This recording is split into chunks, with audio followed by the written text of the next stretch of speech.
नमस्ते सदा वत्सले मातृभूमि अध्यक्ष हिंदू भूमि सुगम वर्धितोहम महामंगले ये कर्नाटक के उप मुख्यमंत्री हैं डीके शिव कुमार और जो इन्होंने गाया वो है संघ यानी राष्ट्रीय स्वयंसेवक संघ यानी आरएसएस की मुख्य प्रार्थना। तारीख थी 21 अगस्त 2025 और जगह थी कर्नाटक विधानसभा। डीके शिव कुमार ने नमस्ते सदा वत्सले गाया। फिर क्या था, हंगामा हो गया, अटकलें लगाई जाने लगी। मीडिया और पत्रकारों के एक हिस्से ने दावा किया और डीके शिव कुमार के हवाले से ही बताया कि वो बचपन में यानी स्कूल के दिनों में आरएसएस के स्वयंसेवक थे और शाखा जाते थे। डीके शिव कुमार को लेकर किस तरह की अटकलें लगाई गई और आरएसएस की प्रार्थना गाने के बाद कांग्रेसी और मीडिया का एक हिस्सा उनके बारे में क्या क्या कहने लगा, ये हम आपको इस वीडियो में बताएंगे।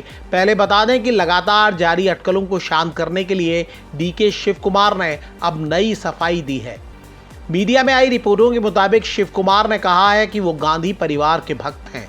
शिव कुमार ने कहा, मैं गांधी परिवार और कांग्रेस पार्टी के प्रति अपनी निष्ठा दोहराना चाहता हूं। मैं कांग्रेस में पैदा हुआ और कांग्रेस में ही मरूंगा। पूरे देश में ये संदेश देना चाहता हूं कि मैं कांग्रेस के साथ पूरी तरह समर्पित हूं। गांधी परिवार मेरे लिए भगवान है और मैं उनका भक्त हूं। हालांकि इस भक्त की निष्ठा अब कई कांग्रेसियों की नज़र में संदिग्ध हो चुकी है और ये पहला मौका नहीं है। ऐसा कब कब हुआ है हम इस वीडियो में बताएंगे, लेकिन पहले अभी की बात। शिव कुमार ने जब कर्नाटक विधानसभा में आरएसएस की प्रार्थना गाई तब बेंगलुरु में हुई भगदड़ पर चर्चा हो रही थी। उनका वीडियो वायरल हो गया। बसवन गौड़ा बीआर जैसे कांग्रेस के कई साथी विधायक उनकी आलोचना करने लगे। हालांकि डीके शिव कुमार 22 अगस्त को ही सफाई पेश कर चुके थे। मीडिया रिपोर्टों ने शिव कुमार के हवाले से बताया, मैं जन्मजात कांग्रेसी हूं, मेरा खून मेरा जीवन सब कुछ कांग्रेस में है। कुछ बरस पहले की बात होती तो न कोई सवाल उठता और न ही कोई शक करता। डीके शिव कुमार कांग्रेस के संकट मोचक रहे हैं। अभी कर्नाटक में कांग्रेस की जो सरकार चल रही है उन्हें उसका आर्किटेक्ट माना जाता है। डीके शिव कुमार के पास जन समर्थन है और वो संसाधनों से भी मजबूत हैं। डीके शिव कुमार पहली बार विधायक 1989 में बने थे, लेकिन राष्ट्रीय स्तर पर उनकी चर्चा साल 2017 में हुई, जब राज्यसभा चुनाव के दौरान सोनिया गांधी के करीबी अहमद पटेल गुजरात से कांग्रेस के उम्मीदवार थे। ये दावा किया जा रहा था कि पीएम नरेंद्र मोदी और उनके सबसे कद्दावर सहयोगी अमित शाह नहीं चाहते थे कि अहमद पटेल चुनाव जीतें। गुजरात मोदी शाह का गढ़ है और वो मोदी की प्रचंड लहर का दौर था। तब ये माना जा रहा था कि ये दोनों नेता जो तय कर लेते हैं कम से कम गुजरात में वही होता है। लेकिन डीके शिव कुमार ने खेल पलट दिया। उन्होंने कांग्रेस के 44 विधायकों को बेंगलुरु के पास एक रिसोर्ट में ठहराया और वोटिंग के ठीक पहले उन्हें गुजरात पहुंचाया। डीके शिव कुमार को छापे की कार्रवाई भी सहनी पड़ी। तब ये दावा किया गया कि पीएम मोदी की केंद्र सरकार उन पर बदले की कार्रवाई कर रही है। सितंबर 2019 में ईडी ने मनी लॉन्ड्रिंग के एक मामले में उन्हें गिरफ्तार किया था। इसे भी कई लोग केंद्र की बीजेपी सरकार के प्रतिशोध की कार्रवाई के रूप में देखते हैं, लेकिन शिव कुमार डटे रहे। 2023 में कर्नाटक में विधानसभा चुनाव हुए। कांग्रेस ने राज्य की कुल 224 में से 135 सीटों पर जीत हासिल की। इस जीत का सेहरा डीके शिव कुमार के सिर सजा, लेकिन हाईकमान ने सिद्धारमैया को सीएम बना दिया। तब मीडिया में रिपोर्टें आई थी कि सिद्धारमैया को 2.5 साल के लिए सीएम बनाया गया है और उसके बाद कुर्सी शिव कुमार को मिल जाएगी। लेकिन कांग्रेस के किसी बड़े नेता ने खुलकर इस दावे पर मोहर नहीं लगाई। मार्च में शिव कुमार के समर्थक दावा करने लगे कि उनके पास 100 विधायकों का समर्थन है और वो दिसंबर में सीएम बन जाएंगे। लेकिन सिद्धारमैया ने साफ किया कि 2.5 साल के किसी फॉर्मूले पर चर्चा नहीं हुई है और वो कार्यकाल पूरा करेंगे। इस बारे में जब डीके शिव कुमार से पूछा गया तो उन्होंने खुद को बेबस दिखाते हुए कहा कि उनके पास कोई और चारा नहीं है। लेकिन जमीन पर उनका असर समझिए। अभी से करीब 6 महीने पहले पूर्व सीएम वीरप्पा मोइली ने कहा कि डीके शिव कुमार को कोई मुख्यमंत्री बनने से रोक नहीं सकता।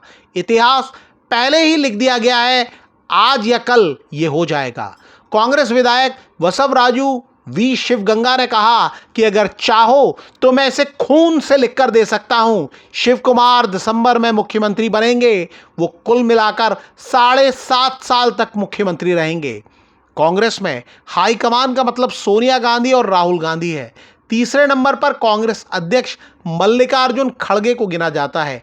खड़गे खुद कर्नाटक से हैं। सोनिया गांधी ने ही 2023 में डीके शिव कुमार को मनाया कि वो सिद्धारमैया को सीएम बन जाने दें। शिव कुमार के समर्थक दावा करते हैं कि तब 2.5 साल के फॉर्मूले पर बात हुई थी।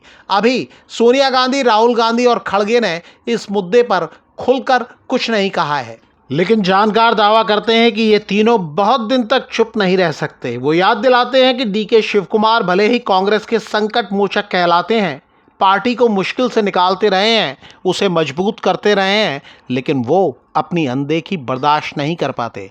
जानकार याद दिलाते हैं कि जब वो तिहाड़ जेल में बंद थे, उसी समय पूर्व केंद्रीय मंत्री पी चिदम्बरम भी जेल में थे। चिदम्बरम से मिलने सोनिया गांधी और पूर्व पीएम मनमोहन सिंह पहुंचे, लेकिन इन दोनों ने डीके शिव कुमार से मुलाकात नहीं की। अपने समर्थकों के जरिए डीके शिव कुमार ने नाराजगी जाहिर की और ऐसा असर हुआ कि सोनिया गांधी को उनसे मिलने के लिए तिहाड़ आना पड़ा। कर्नाटक विधानसभा में डीके शिव कुमार के आरएसएस की प्रार्थना गाने को भी कई लोग ऐसे ही कोशिश के हिस्से के रूप में देख रहे हैं। कर्नाटक और कांग्रेस की राजनीति पर नजर रखने वाले कई लोग दावा करते हैं कि डीके शिव कुमार लगातार संकेत दे रहे हैं कि अगर आलाकमान उनकी अनदेखी करता है तो वो दूसरे विकल्पों पर भी गौर कर सकते हैं। इसी साल फरवरी में डीके शिव कुमार कोयम्बटूर में सदगुरु जग्गी वासुदेव के सालाना महाशिवरात्रि कार्यक्रम में शामिल हुए। वहां केंद्रीय गृह मंत्री अमित शाह भी थे। शिव कुमार गृह मंत्री अमित शाह के साथ एक ही मंच पर दिखे तो अटकलें शुरू हो गईं कि वो बीजेपी के रडार पर है। इसी महीने प्रधानमंत्री नरेंद्र मोदी बेंगलुरु में थे। वो मेट्रो के उद्घाटन के लिए आए थे। उस वक्त पीएम मोदी और डीके शिव कुमार की कुछ तस्वीरें वायरल हुईं, जिनमें वो पीएम मोदी के साथ आत्मीयता से बात करते और उनके साथ कानाफूसी करते नजर आए। अटकलें तब भी लगीं, लेकिन अब आरएसएस की प्रार्थना गाने के बाद तो कई लोगों ने इसे सीधा संदेश ही मान लिया। जानकारों का कहना है कि गांधी परिवार को भगवान और खुद को भक्त बताते हुए डीके शिव कुमार ने एक बार फिर गेंद सोनिया गांधी और राहुल गांधी के पाले में डाल दी है। कर्नाटक की राजनीति पर नजर रखने वाले एक्सपर्ट सवाल करते हैं कि अब देखना होगा कि कांग्रेस हाईकमान अपने सबसे योग्य भक्त की इच्छाओं का मान रखेगा या फिर उन्हें भगवान बदलना होगा। इस बारे में अगर आप भी कुछ कहना चाहते हैं तो कमेंट करके हमें बता सकते हैं।